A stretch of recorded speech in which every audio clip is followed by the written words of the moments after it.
The Arab League's decision to readmit Syria after over a decade of isolation signals a growing desire of regional powers to set aside intra-Arab rivalries and work towards establishing a more predictable, stable relationship with one another.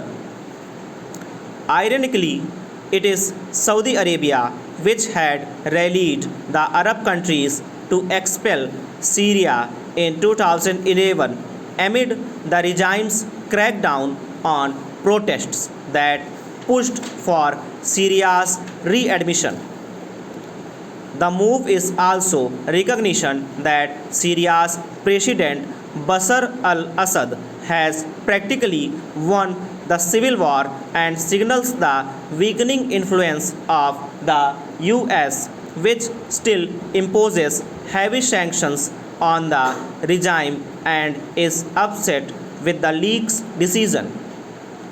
When protests broke out in Syria in 2011, inspired by similar protests elsewhere in the Arab street, the regime's response was one of violent repression.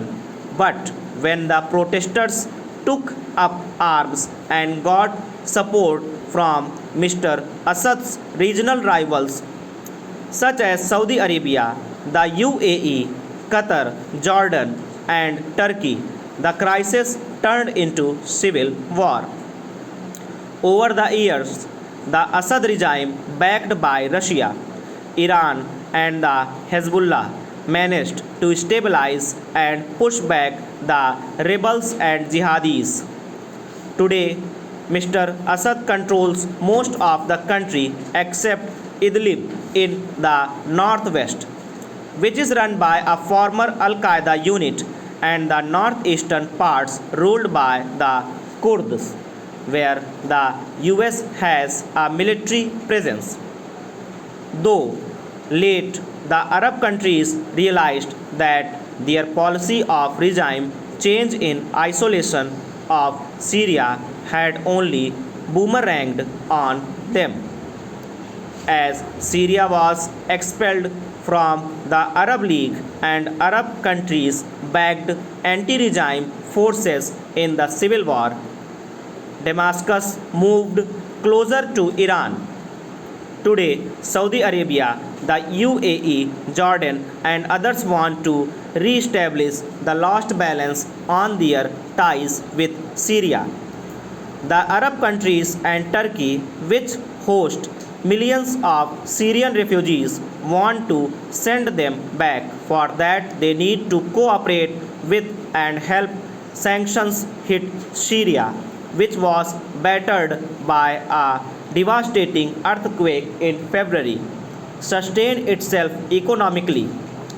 The changing geopolitical environment in West Asia, in which rivals Saudi Arabia and Iran are warming up to each other, has also helped the Arab reapproachment with Syria.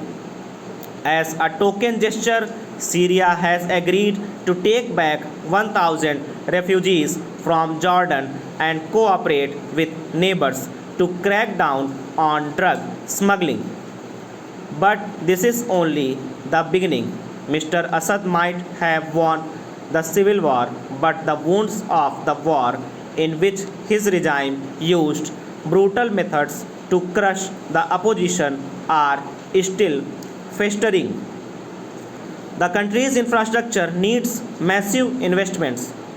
The economy needs a reboot, and the millions of stranded Syrians have to be allowed to return. The Arab countries could help Syria rebuild itself, while also pushing Mr. Assad to reach out to the opposition to find a permanent solution to the country's religious and political cleavages. Over.